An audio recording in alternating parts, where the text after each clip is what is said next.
और हवन कराने के बाद जो उसमें विभूति बचती है उसको यज्ञ शेष कहते हैं।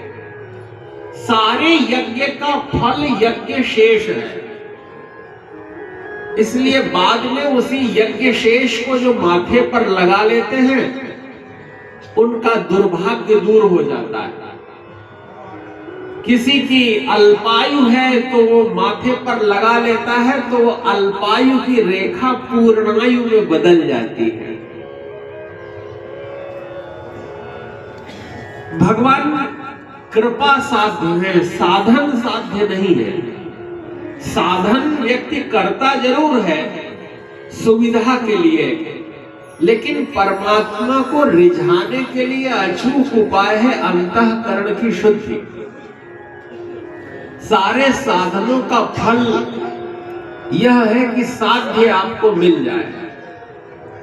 एक छोटा सा बच्चा जब पैदा, उन्होंने कहा इसको तो बालारिष्ट है, इसकी अवस्था केवल 8 वर्ष का इसको जीवन है, इससे ज्यादा इसका जीवन संभव नहीं है।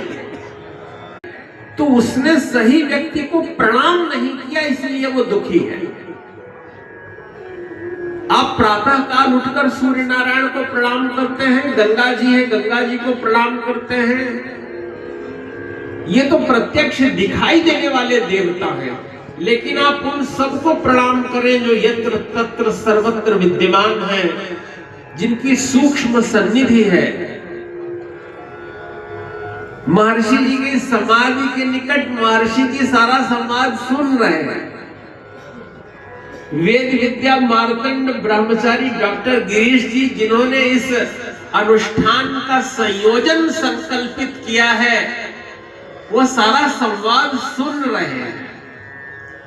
देवता, गंधर्व, मनुष्य, जड़ चेतन भी ये संवाद सुन रहे हैं। उनको भी हम नमस्कार करते हैं, प्रणाम करते हैं।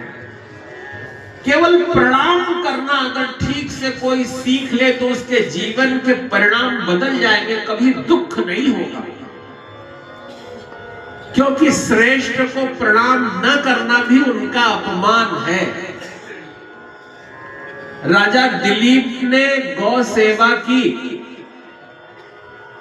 पूर्व में जब उनके यहां संतान नहीं हो रही थी, तब वे गुरुदेव के पास अपने गए और उन्होंने कहा कि हमारे रघुवंश में, हमारे कुल में संतान इतनी असुविधा से क्यों होती है, हमारे संतान क्यों नहीं हो रही है।